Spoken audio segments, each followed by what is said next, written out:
glorifie votre Père qui est aux cieux. La miséricorde de Dieu. Notre passage ne le dit pas textuellement, mais nous voyons ici la grande miséricorde de Dieu envers l'humanité. Nous voyons une lumière merveilleuse au milieu des ténèbres oppressantes. Que votre lumière brille, dit le Christ, et que Dieu reçoive la gloire. La raison pour laquelle Dieu a créé ce monde et lui a permis de sombrer dans le péché était pour démontrer sa grande miséricorde envers le pécheur et sa grande haine du péché. Pourquoi y a-t-il de la lumière dans le cœur du chrétien? Pourquoi n'est-il pas un rebelle comme tout le monde? La seule raison réside dans la miséricorde gratuite de Dieu. Il n'y a rien en nous qui ait provoqué sa miséricorde. Il n'y avait aucune lumière en nous, mais Dieu a placé la lumière du salut dans nos cœurs par la régénération. Nous devons maintenant le démontrer devant le monde en souvenir de sa miséricorde. Nous méritons le donjon le plus sombre de l'enfer, avec le feu et le soufre en récompense, mais que nous a donné Dieu. Il nous a donné sa miséricorde. Il a jeté nos péchés aussi loin de l'Est que de l'Ouest. Autant l'Orient est éloigné de l'Occident, autant il éloigne de nous nos transgressions. Psaume 103:12. Il l'a enterré au fond de la mer. Du côté positif, Dieu nous a donné de la lumière, une grande lumière. Comme n'attendez pas qu'il soit trop tard. Devenez membre de la chaîne Today et bénéficiez de réconfort et de soutien dans les moments difficiles. Cliquez sur le lien dans la description de la vidéo. Mardi 9 avril 2024, page 2. Isaïe 1, 18 dit que nous sommes parvenus à un accord avec le Dieu miséricordieux, et bien que nos péchés aient été comme l'écarlate, comme la neige, ils seront blancs. Il y a de l'éclat dans cette neige blanche et de la gloire dans ce rouge écarlate. Et Dieu dit, que votre lumière brille devant les hommes, afin qu'ils voient vos bonnes œuvres et glorifient votre Père qui est aux cieux. La source de lumière, le Christ dit, que votre lumière brille devant les hommes. Il ne l'appelle pas la lumière de Dieu, mais celle de l'homme. Il dit, vous avez une lumière qui doit briller devant les hommes. Maintenant, permettez-moi de clarifier quelque chose sur la nature de cette lumière. Elle est la lumière de l'homme uniquement parce qu'elle la possède. L'homme n'est pas la source de la lumière. Mimi peut donner une miche de pain à ma famille. Elle nous l'a donné et nous pouvons donc dire qu'il est à nous. Il nous appartient parce que nous le possédons. Si vous me le prenez, vous seriez un voleur parce que vous avez pris ma possession. Mais entre nous, nous dirions que c'est le pain de Mimi. Nous disons prends un peu de pain de Mimi. C'est le meilleur pain du Pays Basque. Parce que Mimi est la source du pain même si nous en sommes les propriétaires. Mimi l'a cuisiné, travaillé dessus, ajouté tous les ingrédients nécessaires pour lui donner un bon goût. Mais nous profitons des bienfaits du pain parce que nous pouvons le manger. Il en va de même avec la lumière qui est en nous. Il nous appartient uniquement parce que nous le possédons. Dieu est la source. Nous possédons la lumière. En ce sens, c'est notre lumière. C'est un miracle de Dieu qu'il puisse nous donner sa lumière et l'introduire si intimement en nous qu'il puisse l'appeler votre lumière. Et Dieu dit, que votre lumière brille devant les hommes, afin qu'ils voient vos bonnes œuvres, et glorifient votre Père qui est aux cieux. Il dit que lorsque les hommes verront cette lumière, ils reconnaîtront qu'elle n'est pas celle des hommes. L'homme n'est pas capable de produire cette lumière. Cette lumière ne peut venir que de Dieu. Par conséquent, ils loueront la source de lumière et rendront gloire à Dieu. La nature de la lumière, le Christ dit que cette lumière brille, c'est une lumière brillante. Une ville située sur une montagne ne peut pas être cachée. Cette lumière est la nature de Dieu qui est née chez le chrétien par régénération. Cela se manifeste dans une vie qui reflète la gloire de Dieu. Ce n'est pas seulement parce que Dieu nous a pardonné. Oui, et louons-le, il a effacé nos péchés, mais il nous a aussi donné une nouvelle nature. Dans un autre passage de la Bible, il l'appelle un cœur nouveau. Regardez Ézéchiel 11, 19 et je leur donnerai un cœur, et je mettrai en eux un esprit nouveau et j'ôterai du milieu de leur chair le cœur de pierre, et je leur donnerai un cœur de chair. Dieu dit, je prendrai ce cœur de pierre et je le remplacerai par un cœur tendre de chair. Je mettrai de la nature en eux pour faire le bien. Non seulement je pardonnerai leurs péchés, mais je mettrai en eux une justice vivante. Quand elle sera dans votre cœur, vous agirez selon la vérité avec passion. Le Nouveau Testament dit que cette lumière est la parole même de Dieu. 2 Corinthiens 3, 2-3 Vous êtes nos lettres, écrites dans nos cœurs, connues et lues de tous les hommes. 3 Étant manifeste que vous êtes une lettre de Christ émise par nous, écrite non avec de l'encre, mais avec l'Esprit du Dieu vivant, non pas sur des tables de pierre, mais sur des tables de chair du cœur. Frères, quand il y a quelque chose d'écrit dans votre cœur, quelque chose au centre de votre âme, vous le poursuivrez avec passion. Nous voyons donc que l'essence de cette lumière est la pure justice, née dans le cœur par la régénération de l'Esprit du Dieu vivant. C'est en réalité la justice de Dieu, mais elle est la nôtre dans la mesure où nous la possédons. N'attendez pas qu'il soit trop tard. Devenez membre de la chaîne Today et bénéficiez de réconfort et de soutien dans les moments difficiles. Cliquez sur le lien dans la description de la vidéo mardi 9 avril 2024 page 3. Ainsi, nous avançons,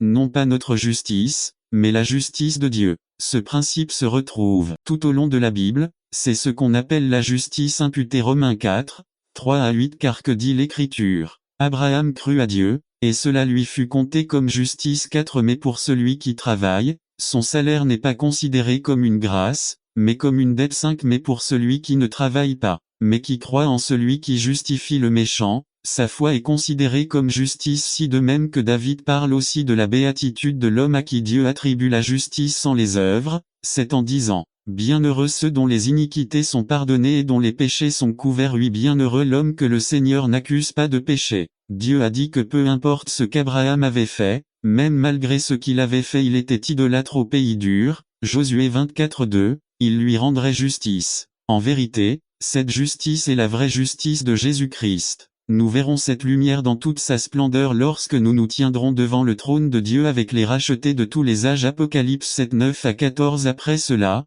je regardai, et, voici, une grande multitude que personne ne pouvait compter, de toute nation et tribu et peuple et langue, debout devant le trône et en présence de l'agneau, vêtus de robes blancs et avec des paumes dans les mains. 10 Et ils crièrent d'une voix forte, disant, le salut appartient à notre Dieu qui est assis sur le trône, et à l'agneau. 11 Et tous les anges se tenaient autour du trône, et autour des anciens, et autour des 4 êtres vivants, et ils tombèrent la face contre terre devant le trône, et adorèrent Dieu. 12 En disant, Amen. La bénédiction, la gloire, la sagesse, les actions de grâce, l'honneur et la puissance seront pour notre Dieu pour toujours et à jamais. Amen. 13 Alors l'un des anciens parla, me disant, ceux qui sont vêtus de robes blanches, qui sont-ils et d'où viennent-ils? 14 Je lui ai dit, Seigneur, tu sais. Et il me dit, ce sont ceux qui sont sortis de la grande tribulation, qui ont lavé leurs robes et les ont blanchis dans le sang de l'agneau. Alors, quelle est l'essence de cette lumière? La lumière est la justice même de Jésus-Christ. Cette lumière est le manteau blanc pur que nous portons et qui a été acheté avec le sang même du Christ. La responsabilité de la lumière. Dieu dit,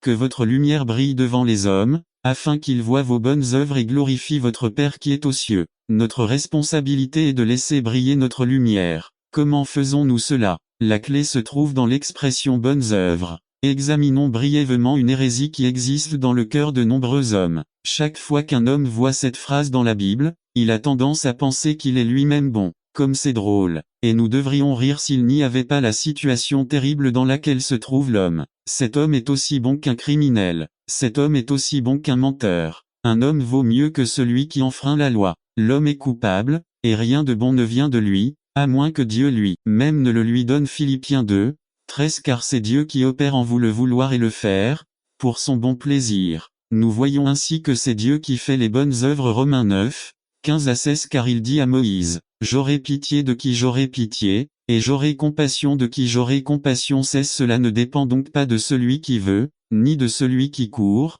mais de Dieu qui a pitié. Encore une fois, nous voyons qu'il n'appartient pas à l'homme de faire ce qui est juste, mais à Dieu qui lui montre. N'attendez pas qu'il soit trop tard. Devenez membre de la chaîne Today et bénéficiez de réconfort et de soutien dans les moments difficiles. Cliquez sur le lien dans la description de la vidéo. Mardi 9 avril 2024 page 4 Miséricorde, vous donnant un nouveau cœur et une nature légère. Maintenant, qu'est-ce qu'on va faire? Que votre lumière brille donc devant les hommes, afin qu'ils voient vos bonnes œuvres et glorifient votre Père qui est aux cieux. Laisse ta lumière briller. C'est un commandement. Dieu a tout fait pour nous, mais il y a quelque chose que nous devons faire: lâcher prise. Nous devons laisser Dieu accomplir ses bonnes œuvres à travers nous. Nous devons nous soumettre à Dieu. Romains 6 dit que nous devons devenir des instruments de la justice de Dieu dans ce monde. C'est notre responsabilité. C'est pourquoi nous devons étudier la parole de Dieu. C'est pourquoi il faut se saturer de chaque page. Nous devons vivre la Bible devant les hommes dans la puissance de Dieu.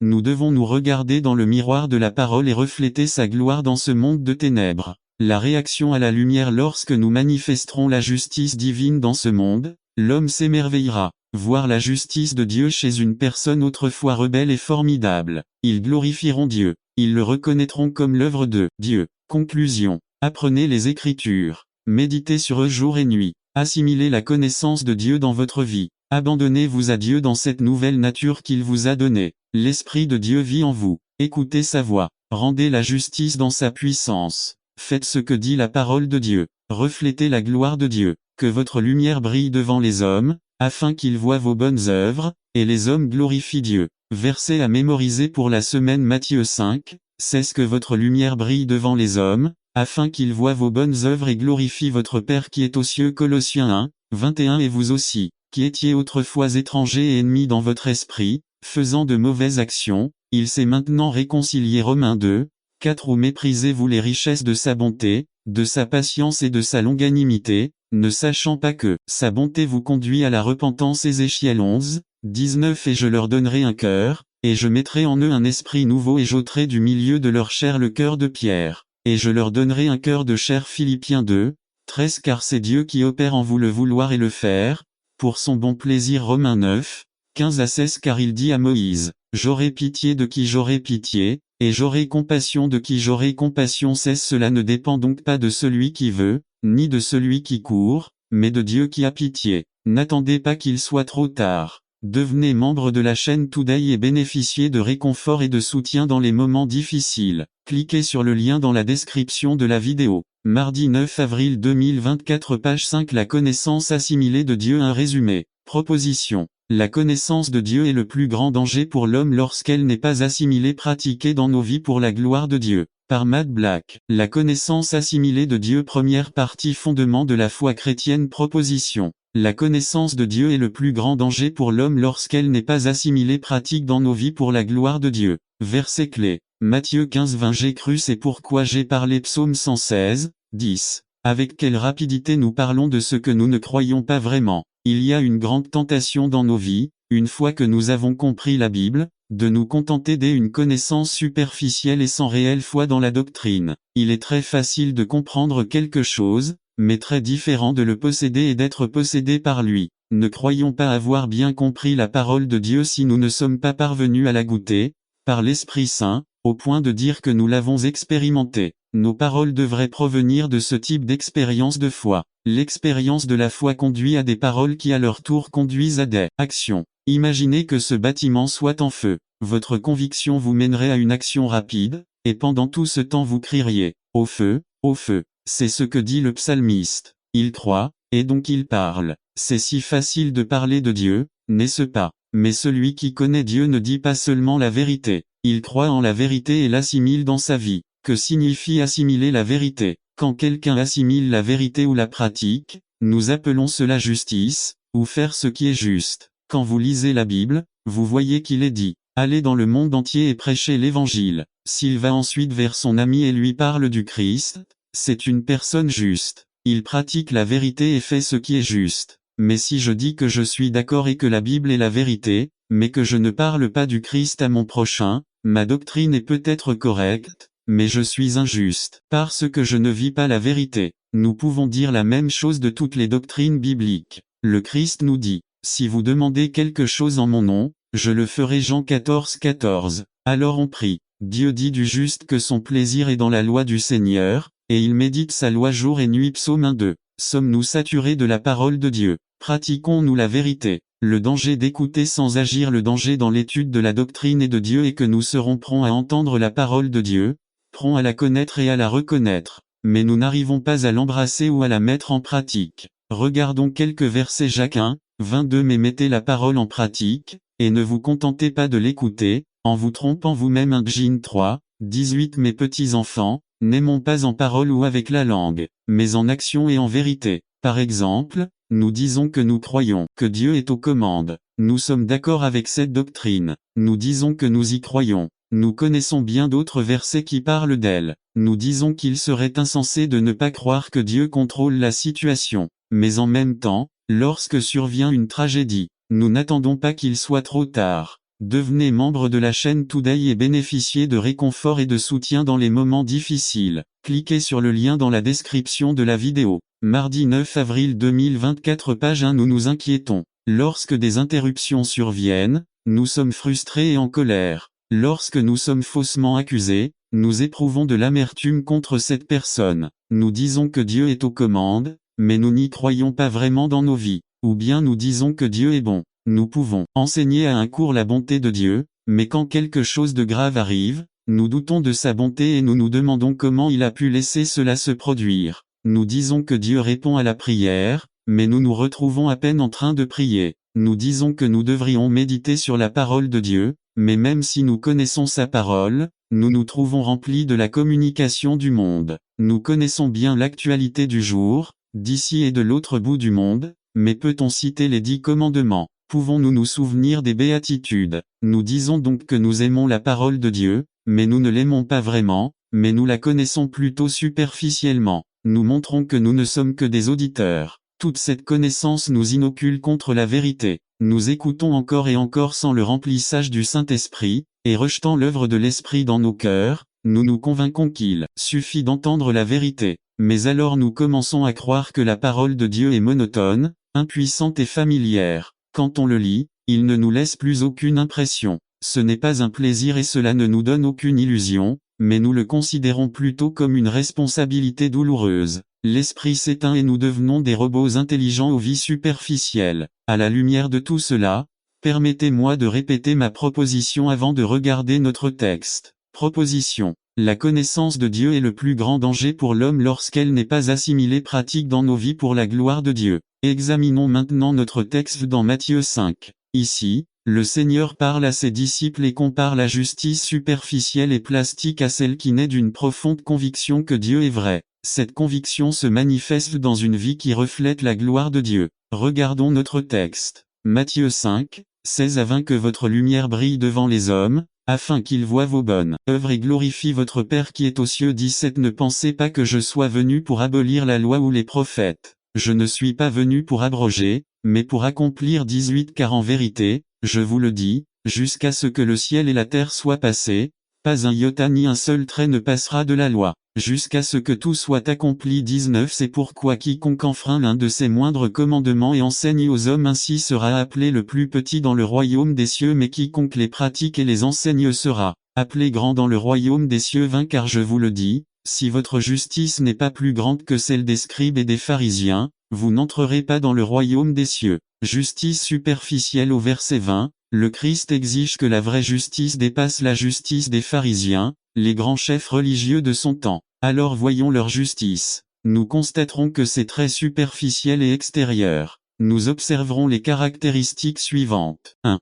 La justice superficielle n'existe que dans les mots. Cela n'avait aucune importance pour les pharisiens que leur vie soit en contradiction avec leurs paroles. Seuls les mots comptaient. Autrement dit, tant que sa doctrine était fondamentalement correcte, rien d'autre n'avait d'importance. Regardez les paroles que Christ leur a adressées. Matthieu 15, 7 à 9. Hypocrite, Isaïe a bien prophétisé sur vous, lorsqu'il dit 8. Ce peuple m'honore des lèvres, mais son cœur est loin de moi. 9. Car il m'honore en vain, enseignant comme doctrine des commandements d'hommes. Pour celui qui est superficiellement juste, il n'y a pas d'amour pour les paroles de Dieu. Acceptez-les. N'attendez pas qu'il soit trop tard. Devenez membre de la chaîne Today et bénéficiez de réconfort et de soutien dans les moments difficiles. Cliquez sur le lien dans la description de la vidéo. Mardi 9 avril 2024. Page 2. En externe, car ils améliorent leur apparence et les gonflent de fierté et de hauteur. Les mots sont faciles à prononcer mais les vies spirituelles viennent de Dieu. Nous voyons également ce qui suit d'eux. La justice superficielle garde la lettre de la loi mais à l'intérieur il n'y a pas d'amour pour la vérité. Il existe une tentation de faire ce qui est juste aux yeux des hommes. Si tout le monde dit que nous sommes justes, cela doit être vrai. La justice extérieure seule plaît à l'homme, mais ne parvient pas à plaire à Dieu. Regardez les paroles du Christ. Matthieu 23, 27. Malheur à vous, scribes et pharisiens hypocrites, car vous ressemblez à des tombeaux blanchis à la chaux, qui paraissent beaux au dehors, mais qui, au dedans, sont pleins d'ossements de mort et de toutes impuretés. Dieu ne se soucie pas de la beauté de nos vies si la justice est fabriquée par l'homme. Il est offensé par cette parade de justice. Ce genre de vie se moque de Dieu. Ailleurs, nous trouvons les paroles du Christ appliquées à nous en tant que croyants. 2 Corinthiens 3. Si Dieu a également fait de nous des ministres compétents d'une nouvelle alliance, non de la lettre, mais de l'esprit, car la lettre tue, mais l'esprit donne la vie. Paul dit que nous ne sommes pas comme les pharisiens qui prêchent la vieille lettre de la loi, mais que notre loi est supérieure, elle est spirituelle. Le Christ a démontré à quoi ressemblait ce type de justice dans son sermon sur la montagne dans Matthieu 5 à 7. On y retrouve l'esprit de la loi dans plusieurs principes. Par exemple, ne pas tuer ne suffit pas. Tu ne devrais même pas détester ton frère. Si vous insultez avec des mots comme imbécile ou fatueux, vous risquez le feu de l'enfer. Combien de fois avons-nous dit dans nos cœurs ce type est stupide? Peut-être que nous ne le dirons pas à voix haute, mais cela montre quand même notre justice superficielle. Ailleurs, le Christ dit qu'il ne suffit pas de se garder de l'adultère car il ne faut même pas avoir une pensée sale ou regarder une femme pour la désirer. Je me souviens avoir entendu quand j'étais encore incroyant: regardez, mais ne touchez pas. Mon ami, si telle est votre philosophie, elle vient du diable. Quiconque voudrait déshonorer une femme dans son esprit est un fornicateur, aux mains sales, qui ne comprend pas que la vraie justice de Dieu commence dans le cœur. Le Christ dit: il ne suffit pas d'aimer son prochain, il faut aussi aimer ses ennemis. Certains diront: mais c'est impossible. Le Christ dit que nous devons dépasser la justice humaine. Nous devons posséder, ou mieux encore, être possédés par la justice de Dieu. C'est une justice qui vient du travail de régénération dans le cœur. C'est une justice qui découle de la puissance du ciel. Il ne peut pas être fabriqué. La justice rendue par les hommes peut être utile pour gagner les éloges des hommes, mais en réalité elle ne sert à rien, elle tue. Avez-vous vu dans 2 Corinthiens 3:6 que la lettre tue, mais l'esprit vivifie? C'est la justice qui dit: je ne suis ni un meurtrier ni un adultère. J'aime ma femme et ma famille. Je ne vis pas en rébellion ouverte contre Dieu. Je ne porte pas de tatouage et je ne me teins pas les cheveux avec des rayures et des couleurs. Je suis aussi un très bon voisin. Je vais à l'église tous les dimanches. Je ne blasphème pas et j'élève la voix seulement quand quelqu'un est en danger. Avez-vous remarqué quelque chose dans cette justice? C'est égoïste. Je fais ceci, je ne fais pas cela.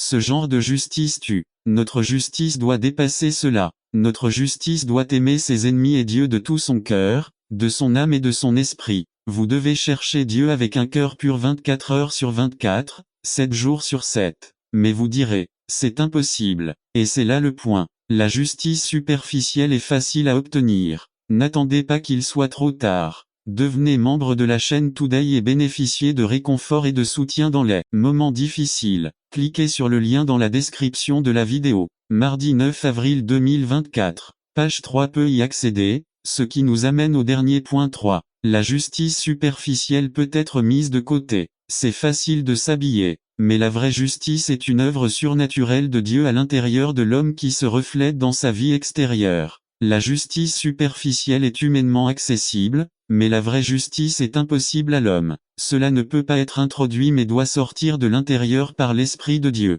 C'est quelque chose que Dieu fait au plus profond du cœur et qui est vécu extérieurement par conviction, même si les hommes ne regardent pas. Il existe même si le seul qui le voit est Dieu. Voici une question qui révélera quel genre de justice vous avez. Que faites-vous quand il n'y a personne d'autre avec vous? Si vous pouviez faire quelque chose sans vous faire prendre, que feriez-vous? Cela démontrera clairement le type de justice dont vous disposez. La vraie justice vous incitera à chercher Dieu et à l'aimer à chaque occasion, même si vous êtes totalement seul. Regardez encore notre texte Matthieu 5, 20 car je vous le dis, si votre justice n'est pas plus grande que celle des scribes et des pharisiens, vous n'entrerez pas dans le royaume des cieux. Maintenant, en revanche, regardez le verset 16 Matthieu 5, 16 que votre lumière brille devant les hommes, afin qu'ils voient vos bonnes œuvres et glorifient votre Père qui est dans les cieux. La vraie justice est dépendante de la gloire de Dieu. Lorsque notre lumière brille devant les hommes, ce n'est pas une lumière qui vient de nous mais est évidemment réfléchie par Dieu. Les gens ne rendent pas gloire à l'homme, mais à Dieu. Conclusion: c'est ainsi que nous devrions vivre nos vies. Nous devons être accros à la gloire de Dieu. Notre lumière doit briller devant les hommes. La semaine prochaine, nous verrons la nature, l'essence de cette lumière, mais d'ici là, ne vous laissez pas emporter par une justice superficielle. Laissez Dieu posséder votre âme et vivez d'une manière qui montre qu'il croit au livre. Soyons consacrés à la gloire de Dieu dans nos vies. Versets à mémoriser pour la semaine si vous êtes un étudiant assidu de la parole. Mémorisez les versets suivants du message d'aujourd'hui Matthieu 5, 20 car je vous dis que si votre justice n'est pas plus grande que celle des scribes et des pharisiens, vous n'entrerez pas dans le royaume des cieux. Psaume 116 dit j'ai cru c'est pourquoi j'ai parlé. Tâche un verset. Mémorisez Matthieu 5, 20 Jacques 1, 22 mais mettez la parole en pratique, et ne vous contentez pas de l'écouter, en vous trompant vous-même. 1 Jin 3, 18 Mes petits enfants, n'aimons pas, en parole ou avec la langue, mais en action et en vérité. Matthieu 15, 7 à 9 Hypocrite, Isaïe a bien prophétisé sur vous, lorsqu'il dit 8 Ce peuple n'attendra pas qu'il soit trop tard. Devenez membre de la chaîne Today et bénéficiez de réconfort et de soutien dans les moments difficiles. Cliquez sur le lien dans la description de la vidéo. Mardi 9 avril 2024 page 4 Honneur. Mais son cœur est loin de moi 9 car il m'honore en vain, enseignant comme doctrine des commandements d'hommes. Matthieu 23, 27 Malheur à vous, scribes et pharisiens hypocrites, car vous ressemblez à des tombeaux blanchis à la chaux, qui paraissent beaux au dehors, mais qui, au dedans, sont pleins d'ossements de mort et de toutes impuretés. 2 Corinthiens 3, si Dieu a également fait de nous des ministres compétents d'une nouvelle alliance, non de la lettre, mais de l'esprit car la lettre tue, mais l'esprit donne la vie. Matthieu 5, c'est ce que votre lumière brille devant les hommes, afin qu'ils voient vos bonnes œuvres et glorifient votre Père qui est aux cieux. N'attendez pas qu'il soit trop tard. Devenez membre de la chaîne Today et bénéficiez de réconfort et de soutien dans les moments difficiles. Cliquez sur le lien dans la description de la vidéo. Mardi 9 avril 2024 page 5 La grandeur de Dieu introduit résumé. Profitez avec étonnement de la grandeur de Dieu et soyez humiliés devant lui. Goûtez sa bonté et sa gloire dans sa grandeur. Par Matt Black. La grandeur de Dieu révélée. Une introduction. Proposition. L'étude de Dieu nous oblige à admirer la grandeur et la gloire de sa personne. Verset clé. Romains 11 33 Le but de la parole de Dieu est de nous obliger à admirer la grandeur et la gloire de Dieu. Dans cette série, nous examinerons les principales doctrines de la Bible et chaque doctrine nous amènera à voir à quel point notre esprit est petit et à quel point notre Dieu est grand. Vous pourriez penser que l'étude de Dieu, la théologie, ne vous est pas utile mais vous auriez tout à fait tort. Les doctrines les plus profondes de Dieu affecteront votre vie quotidienne. Si telle n'est pas notre expérience, c'est parce que nous ne croyons pas aux doctrines de la Bible ou que nous les appliquons avec un esprit fier qui en fait un jeu. L'étude de Dieu ne consiste pas à gonfler nos têtes mais à humilier nos cœurs et à nous laisser vides devant lui, prêts à voir combien nous sommes petits et combien il est grand. Pour commencer, regardons notre texte, qui formule mieux cette pensée que n'importe quel homme, car cela a été écrit du doigt de Dieu. Romains 11 33 à 36 Le contexte de ces versets traite de notre salut. Paul arrive à la fin d'un passage où Dieu révèle qu'il a détruit la nation d'Israël afin qu'il puisse avoir pitié de tous. Paul est humilié devant la grandeur et la gloire de Dieu et fait cette merveilleuse déclaration sur la personne de Dieu. Conformément au but de cette étude, je vais montrer comment cette affirmation s'applique à toutes les doctrines de la Bible. Nous verrons comment le Dieu impénétrable dans le salut est également au-dessus de nos pensées dans toute doctrine biblique. Au accent circonflexe profondeur. Nous lisons d'abord les paroles étonnantes de Paul. Au accent circonflexe profondeur. Il y a une profondeur en Dieu qu'aucun homme ne peut comprendre. Quand Job pensa à lui, il dit que Dieu fit in Job. La plupart des hommes sur terre ne contemplent jamais Dieu. Même parmi les croyants, rares sont ceux qui envisagent sérieusement la grandeur de Dieu. Il est contraire à notre fière nature adamique de s'émerveiller devant Dieu. Nous finissons donc par réduire la majesté de la personne de Dieu dans nos esprits. Nous prenons cela à la légère et nous retrouvons avec des vies superficielles. Normalement, l'homme a 3 réactions lorsqu'il s'approche de Dieu. 1. Vous rejetterez Dieu et déterminerez que les choses que vous ne pouvez pas comprendre sont des contradictions. 1. Un croyant peut comprendre la logique de la Bible, mais il y a des limites aux capacités de la logique humaine. Vous pouvez comprendre que Jésus de Nazareth a été crucifié par les Romains et enterré. Vous pouvez comprendre qu'il est ressuscité des morts et a prêché sur terre pendant 40 jours avant son ascension. L'incroyant peut comprendre le raisonnement de la vérité. Ce que vous ne pouvez pas faire, c'est aimer la vérité, c'est-à-dire n'attendez pas qu'il soit trop tard. Devenez membre de la chaîne Today et bénéficiez de réconfort et de soutien dans les moments difficiles. Cliquez sur le lien dans la description de la vidéo. Mardi 9 avril 2024 page 1.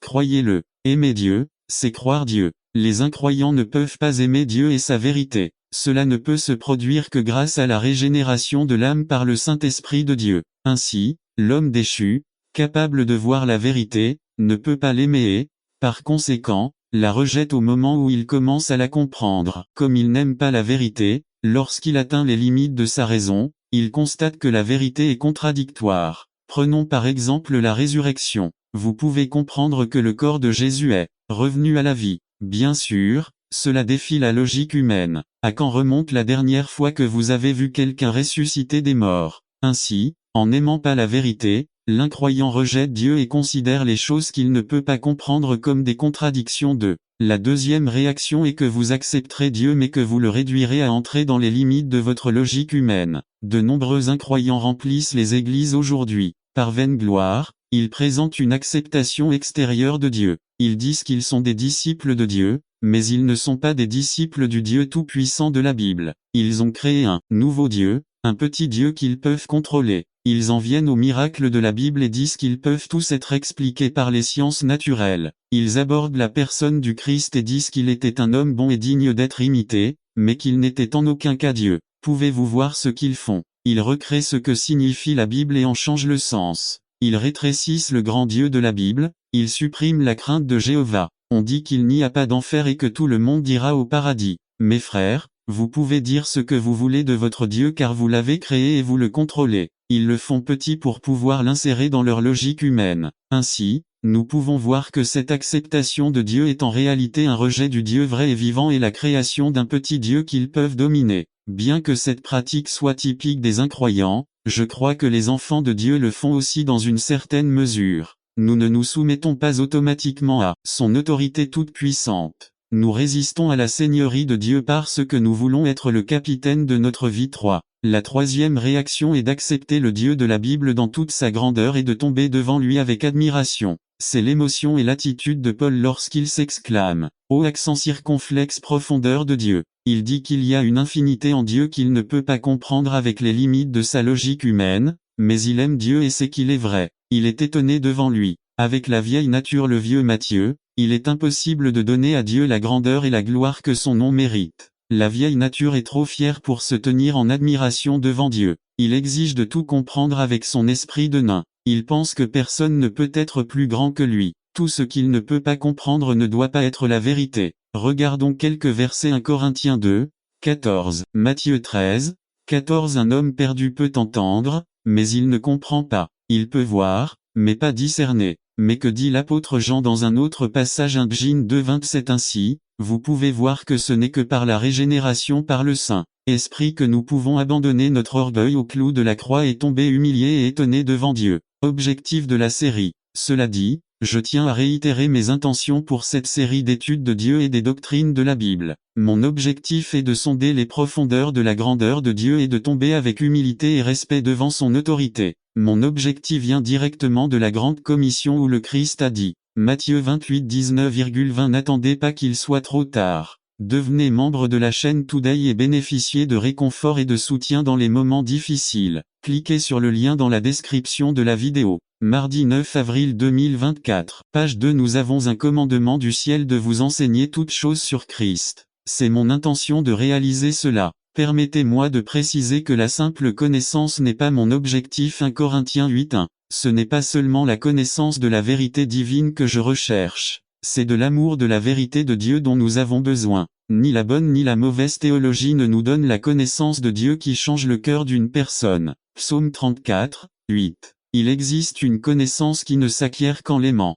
5 secondes avec du miel sur la langue vous en apprendront plus sur la douceur qu'un cours de 10 heures sur le goût du miel. Tant que vous n'aurez pas goûté à la douceur de Dieu, toute la théologie du monde ne changera pas votre âme. Conclusion. En conclusion, ne soyez pas offensés par la parole de Dieu si vous ne parvenez pas à la comprendre pleinement. Au lieu de cela, appréciez avec admiration la grandeur de Dieu et soyez humiliés devant lui. Goûtez sa bonté et sa gloire dans sa grandeur. N'attendez pas qu'il soit trop tard. Devenez membre de la chaîne Today et bénéficiez de réconfort et de soutien dans les moments difficiles. Cliquez sur le lien dans la description de la vidéo. Mardi 9 avril 2024 page 3 Jirtowin résumé. L'importance d'être préparé pour la bataille contre l'ennemi. Connaissez les armes de votre milice par Carlos Rio texte. Éphésiens 6 10 à 11 Introduction. Nous devons nous habiller convenablement. Aucun soldat n'apparaît sur le champ de bataille avec un quelconque vêtement. Les vêtements ont été préparés par Dieu lui-même, car autrement il ne résisterait pas aux attaques de l'ennemi. Il les a préparés à aller sur le champ de bataille et non seulement à l'affronter mais à le vaincre. Et nous sommes volontairement soldats du Christ. À nous luttons contre le péché. B. Christ a remis la victoire entre nos mains. Col. 2, 15, 2. Objectif de bataille. A connaissez leurs astuces. B. Enlever ce qui nous appartient. 1. In prière, jeûne et intersection continue. c'est être capable de résister et d'être ferme. L'ennemi peut nous faire tomber à terre dans la position que nous occupons, mais il ne peut pas gagner la guerre contre nous deux. Résister les mauvais jours. Lorsque le conflit doit être plus dur, à cause de persécutions ou de procès, une de ces machinations est de nous convaincre que nos adversaires sont humains. C'est pour cela que nous ne pouvons pas sortir avec une partie de notre équipe. Qu'était-ce qu'une armée? Et comment fonctionnait-il? Les soldats de l'armée se sont regroupés en troupes bien organisées sous les ordres d'un chef. Contre Benjamin, lorsqu'il était prêt à se battre, les Israélites consultèrent Jéhovah Juge 20-23,27, 28. Contre les Philistins, si le conflit ne pouvait être évité, ils invoquaient l'aide de Dieu en offrant des sacrifices. 1 Sam 17, 8,9, 13. Des éclaireurs ont été envoyés pour connaître la capacité de résistance. N'attendez pas qu'il soit trop tard. Devenez membre de la chaîne Today et bénéficiez de réconfort et de soutien dans les moments difficiles. Cliquez sur le lien dans la description de la vidéo. Mardi 9 avril 2024 page 1 diverses techniques ont été utilisées. 1. Surprise, Abraham libère l'eau, il est tombé sur eux la nuit et les a attaqués. Jean 14, 14 à 15 2. L'embuscade, prise D, ils se sont cachés jusqu'à ce que tout le monde quitte les lieux. Josué 8, 2 à 7 3. Avec les ordres à jarre cassé et torches allumées, suivre Gédéon bat les Madianites trompette, ne pas monter, mais pour les encercler et obtenir la victoire. 2 Samedi 5, 23 La force du corps doit être bien ajustée car elle aide les autres pièces à être fixées et dans une meilleure position pour entreprendre des actions ou des activités. Saigner leurs reins. Job 38 3. Préparation pour une tâche difficile. 2. Rein spirituel égale à esprit et esprit. L'esprit et l'esprit seront forts pour affronter la bataille, l'épreuve, la maladie. Cuirasse de justice. Cuirasse égale à arme composée de la poitrine et du dos et du cou jusqu'à la taille. Il protégeait les organes vitaux comme le cœur et les poumons. Une blessure au bras n'est pas mortelle, mais il n'en est pas de même lorsque ces organes sont blessés. Cela offrait aux soldats la sécurité d'avancer sans crainte. Dans un sens spirituel, ce sont les vêtements de la justice du Christ. Ils avaient une protection totale, car autrement, n'importe quelle partie serait exposée et l'ennemi y introduit ses flèches. Ces chaussures avec la préparation de l'évangile de la paix, condition pour marcher sur un terrain solide. Jean 16, 33. Même au cœur des combats, nous pouvons jouir de la paix intérieure et être sûrs de la victoire. À l'époque de Paul, c'était un signe de préparation. Le bouclier de la foi. Prendre égale à ramasser, soulever du sol. Ceci explique l'initiative du soldat de reprendre le bouclier. Bouclier égale à arme défensive pour se couvrir. Protège le soldat des flèches, des fléchettes et des pierres. Bouclier allongé, ils ne l'ont pas abandonné car aucune partie n'a été laissée sans protection. 1. Il était courant d'oindre les boucliers avec de l'huile afin de ne pas attendre qu'il soit trop tard. Devenez membre de la chaîne Today et bénéficiez de réconfort et de soutien dans les moments difficiles. Cliquez sur le lien dans la description de la vidéo. Mar 9 avril 2024 page 2. Ils reflèteront les rayons du soleil, aveugleront l'ennemi et le détourneront de leur objectif. 2 Samedi 1er, 21, Isaïe 21, 5 2. Dans le spirituel, la foi solide qui vient de l'écoute de la parole et qui est basée sur la croix. Celui qui nous permet de résister à la tentation, suffisamment fort et puissant pour affronter toute attaque contre quelque chose d'inoffensif. Prenez le casque du salut, protection de la tête et du visage. Cela montrait à quelle armée il appartenait. Sa protection permettait aux soldats de garder la tête haute et d'être attentifs à ses mouvements. 1. Spirituellement, le salut nous protège et l'esprit n'est pas ébranlé par le doute et l'insécurité. Prendre égale à recevoir, accepter, connaissance de la position que nous avons et du pouvoir qui nous est donné. L'épée de l'esprit. Le sens du bistouri pénètre dans les profondeurs les plus profondes, séparant le faux du vrai, les tumeurs sont éliminées et la santé spirituelle est restaurée. Hébreux 4:12 1. L'esprit met l'épée entre vos mains et vous permet de l'utiliser. C'est la parole de Dieu pour vous à un moment donné. Confessez la parole, faites ce qu'elle dit et croyez-la. 2. Toutes ces armes sont inefficaces sans l'aide de la prière. Demandez-lui un pour vous donner de la force. Ésaïe 40:29 Exemple Moïse, Aaron, Or, se tenant la main. Exode 17 8 à 16 2 Josué n'a pas retiré sa lance jusqu'à ce que le travail soit terminé, sinon ce serait une victoire partielle avant l'heure. Josué 8:26 3 Avancez dans l'esprit, en direction de Dieu, ressentez sa présence. Exemple Actes 16 à 40, Paul et Silas emprisonnés à Philippe à fléau, mauvaise odeur, Dieu avait le contrôle, ils se reposaient. B. Ils ont commencé à chanter, à prier et à louer. C. Ils se sont souvenus des promesses de Dieu. Force nouvelle. D. La terre a commencé à trembler. N'attendez pas qu'il soit trop tard. Devenez membre de la chaîne Today et bénéficiez de réconfort et de soutien dans les moments difficiles. Cliquez sur le lien dans la description de la vidéo. Mardi 9 avril 2024 page 3 à quoi il s'accrochait a été ouvert. F. La présence de Dieu a commencé à descendre. G. Dieu a commencé à bouger. V. Quand tout va bien. A. Le test arrive. Empêchez le flux de Dieu. B. L'ennemi veut endommager ce que Dieu a fait. Psaume 114 78. Conclusion. Examinez votre vie. Si vous avez une zone qui n'est pas couverte par une armure, décidez de ramasser les pièces manquantes et de l'enfiler. Dites à Jésus: je suis à nouveau confronté à la guerre, mais je ne vais pas livrer mon corps pour vous l'offrir sans force, épuisé. Il veut que votre corps soit vivant, sain et qui lui plaise. Ne baissez pas votre garde. Décidez-vous et battez-vous. N'attendez pas qu'il soit trop tard. Devenez membre de la chaîne Today et bénéficiez de réconfort et de soutien dans les moments difficiles. Cliquez sur le lien dans la description de la vidéo. Mardi 9 avril 2024 page 4. Aucune excuse n'en vaut la valeur résumée.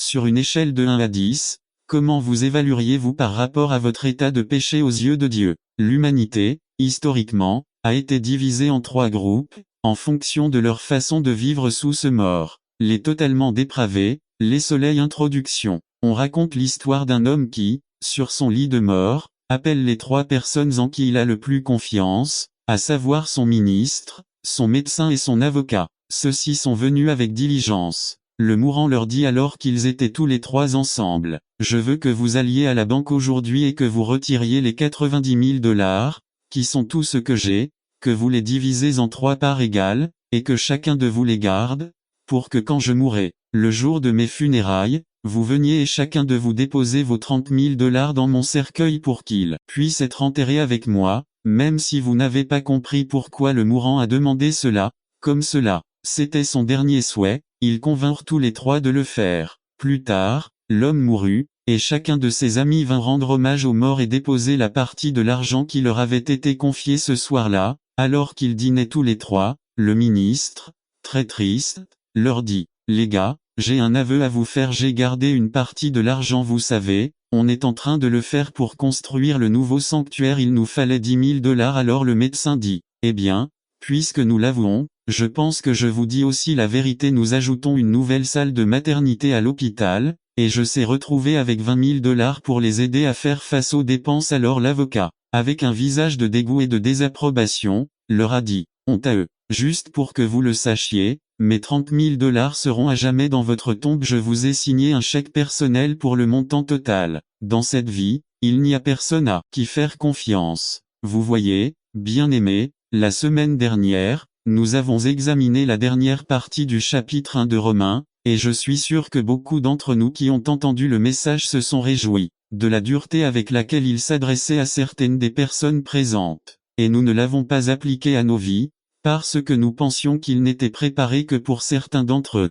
Mais dans sa sagesse, Dieu connaît nos pensées et a quelque chose à dire aujourd'hui à ceux d'entre nous qui ont prononcé le sermon la semaine dernière. Dans ce chapitre 2, à travers l'apôtre Paul, Dieu continue de parler à l'humanité, dont chacun n'attend pas qu'il soit trop tard. Devenez membre de la chaîne Today et bénéficiez de réconfort et de soutien dans les moments difficiles. Cliquez sur le lien dans la description de la vidéo. Mardi 9 avril 2024 page 1. Nous en faisons partie. Mais maintenant il s'adresse en particulier à 2 autres groupes, que nous allons identifier ici avec l'aide du Saint-Esprit. Lisons chapitre 2, 1 à 29. 1. Le moraliste, hypocritique et coupable. Au chapitre 1, Dieu présente la photographie de l'incroyant et de sa condition déplorable, ainsi que du processus de dégradation que nous avons subi en dehors de la volonté de Dieu, jusqu'à devenir pire que les bêtes des champs, méconnaissables. Et Paul savait que parmi le public, il y en avait qui étaient socialement bons et acceptables,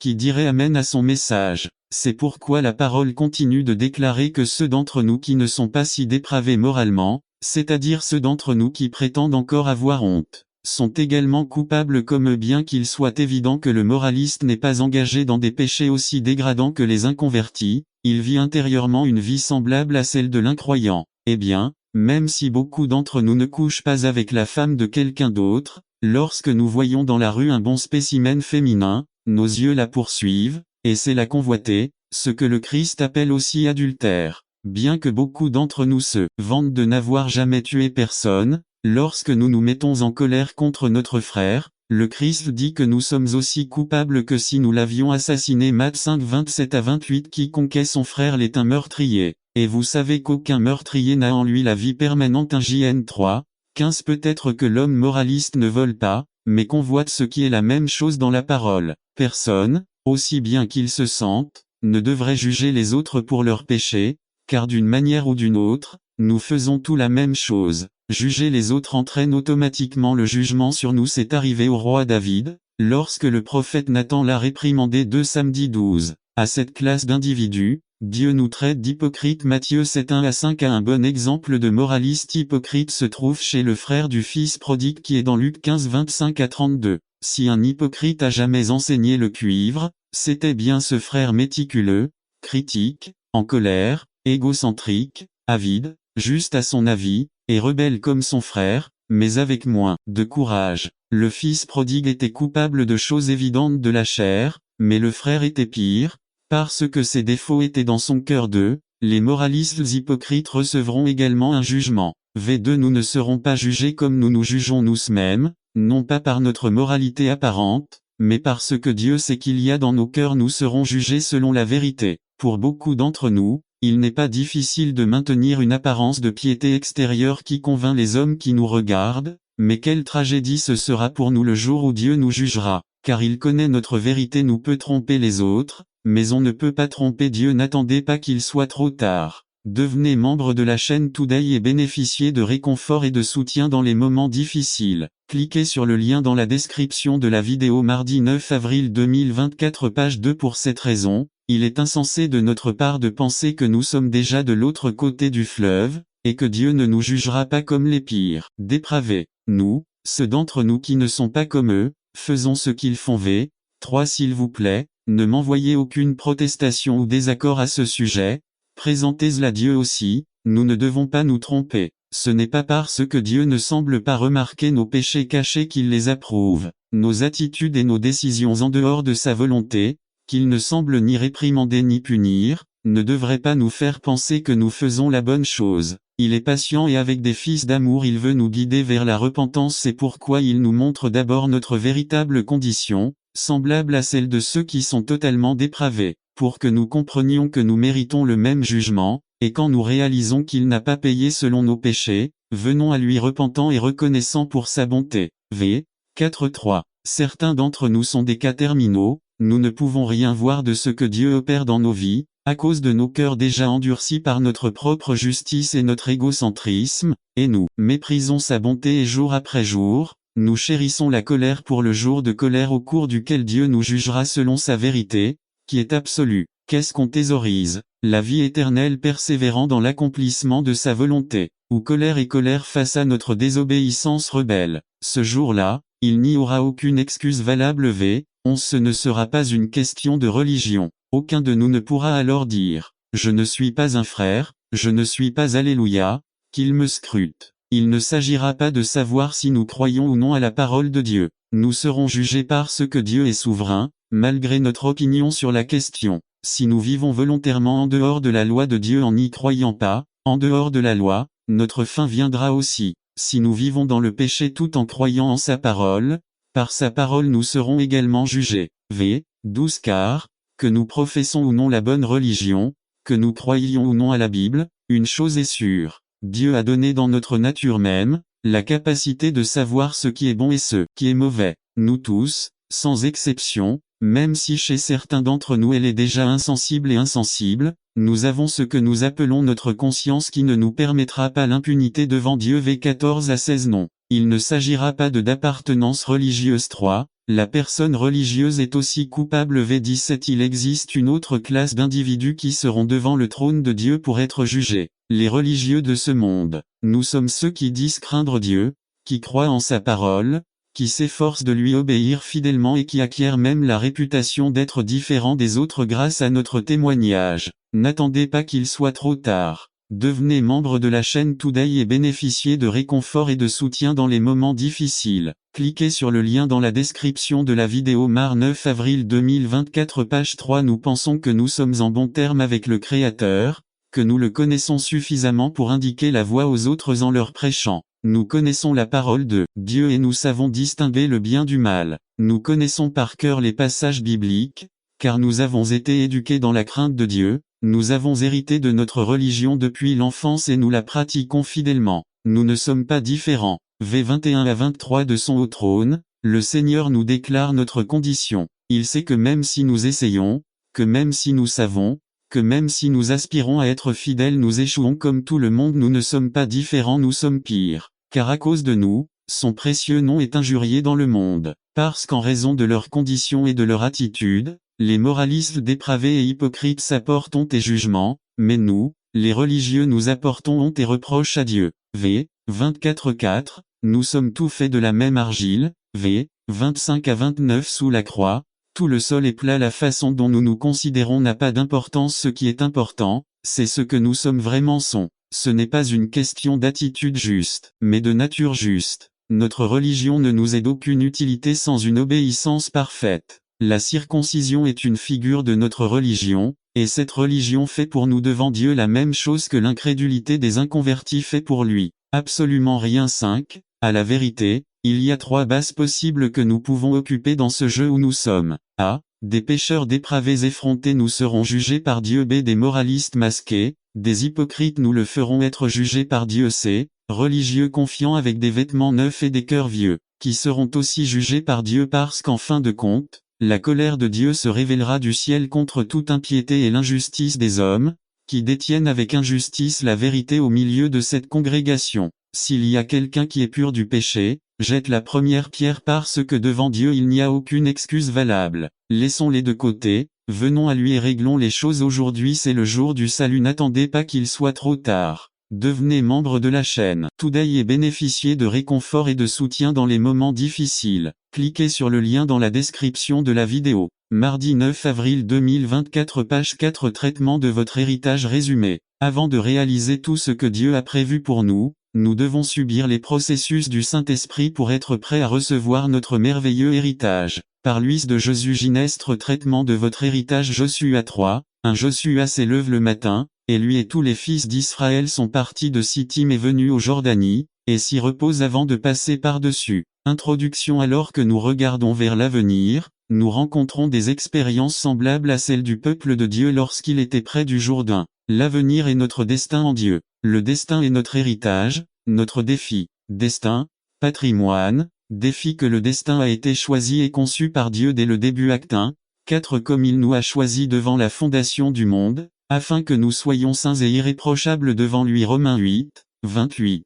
29. Et nous savons que toute chose concourt au bien de ceux qui aiment Dieu, de ceux qui sont appelés selon son dessein. VS 29. Qu'il peut être le premier-né parmi de nombreux frères. Ce destin en Dieu est fortement gardé par les forces du mal, par des pouvoirs invisibles qui s'interposent continuellement à des moments inopportuns pour essayer de diverger le but de Dieu. Dieu nous promet un héritage, qui est la manifestation physique de notre destin spirituel. Dieu a promis à Abraham un grand héritage. Genèse 17, 4. Voici, mon alliance est avec toi, et tu seras le père de nombreux gentils. Genèse 22, 17. Je vais certainement vous bénir et multiplier votre or-ligne comme les étoiles du ciel. Avant de trouver une transition de notre héritage du légal à l'actuel, nous ne devons pas attendre qu'il soit trop tard. Devenez membre de la chaîne Today et bénéficiez de réconfort et de soutien dans les moments difficiles. Cliquez sur le lien dans la description de la vidéo. Mardi 9 avril 2024 page 1. Comprendre qu'il existe certains processus que nous devons vivre et surmonter. Dieu a ses formes,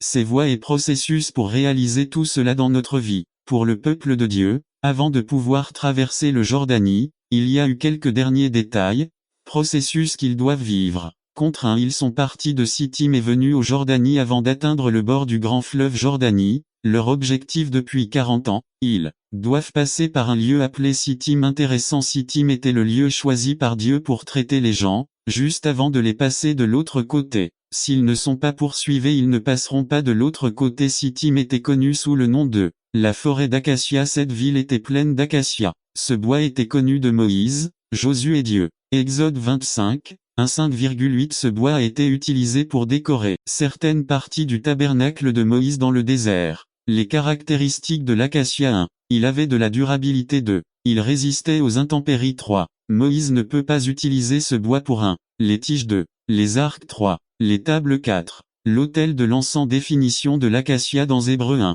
Incorruptible 2. Pur 3. Ferme 4. Ne casse pas 5. Solide N'attendez pas qu'il soit trop tard. Devenez membre de la chaîne Today et bénéficiez de réconfort et de soutien dans les moments difficiles. Cliquez sur le lien dans la description de la vidéo mardi 9 avril 2024 page 2 Dieu pourrait-il vouloir que le peuple adopte certaines de ses caractéristiques? Il semble que la passion pendant un temps à Sittim a provoqué un effet de purification, de nettoyage, de sainteté entre autres. Je propose que le temps où les gens étaient à Sittim avant de traverser le Jourdain était un dernier processus de Dieu pour eux avant de passer au niveau suivant de leur vie spirituelle et d'obtenir l'héritage qui les mènerait donc à leur destin. Processus 1. Couper avec le passé, les façons de faire les choses 2. Changer votre mentalité d'esclave à celle d'intendant, propriétaire de votre terre et de votre destin 3. Guérir les blessures du passé. Si nous ignorons le processus de Dieu dans notre expérience personnelle et collective, nous n'atteindrons jamais la plénitude que Dieu veut et qu'il a pour nous.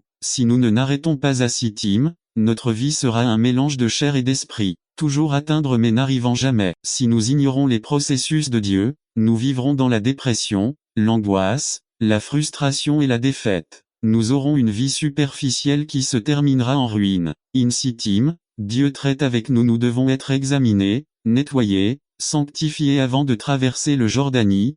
Passer au niveau spirituel suivant. A.W. Pink a écrit, la sainteté consiste en un changement interne, le renouvellement de notre âme, ou notre esprit, affection et entrerons en harmonie avec Dieu. Conclusion. Pourquoi faut-il arrêter au Sittim 1? Laisser derrière la mentalité de la pauvreté et de la pénurie pour une mentalité de bénédiction et d'abondance 2. Laisser derrière le système de ce monde pour n'attendez pas qu'il soit trop tard. Devenez membre de la chaîne Today et bénéficiez de réconfort et de soutien dans les moments difficiles. Cliquez sur le lien dans la description de la vidéo mardi 9 avril 2024 page 3 Le gouvernement de Dieu 3. Laissez l'esclavage pour la liberté 4. Laissez derrière les souvenirs de la défaite passée pour les promesses d'un avenir glorieux 5. Laissez derrière l'esprit de perdant pour l'un d'un conquérant Sittim est là où on est guéri des souvenirs, des mauvaises expériences, de la trahison et de la tromperie de Sittim on sort libre, en santé et la tête haute pour recevoir l'avenir et son glorieux destin pour nos vies.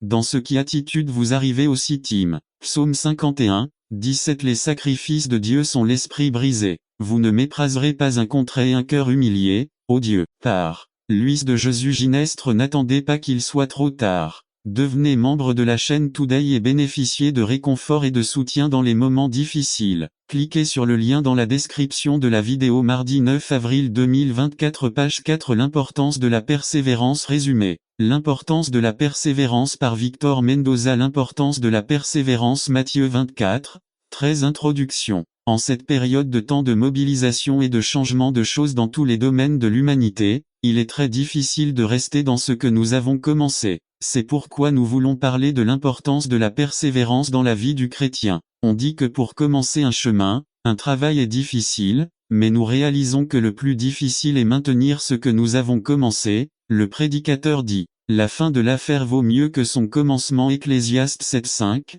La raison pour laquelle Salomon a dit cela est parce que dans la durée du début et de la fin se trouve la persévérance et sans elle, même si l'entreprise a bien commencé, elle ne se terminera pas bien, alors déduisons qu'il s'agit de persévérance. Dictionnaire profane. Persévérance, rester constamment à suivre, continuer, porter ce qui a été commencé, durer de façon permanente ou longue. Dictionnaire biblique. Persévérance vient du grec proskarterosi qui signifie constance, persévérance et proskartero, assister constamment, continuer sans détour, adhérer fermement, bien tenir. Le mot grec proskartero se trouve dans Marc 3,9 et fait référence à la barque ou au petit bateau que Jésus a dit à ses disciples qu'il se préparait pour qu'ils s'éloignent de la foule. Le bateau était fermement accroché au pieu sur le rivage du mer et bien que lorsque de fortes vagues arrivaient, elle resta ferme. Et dans Actes 17 où la Bible fait référence à Corneille appelant 2 de ses serviteurs et un pieux soldat qui le servait constamment à Bible. Dans quelle chose nous,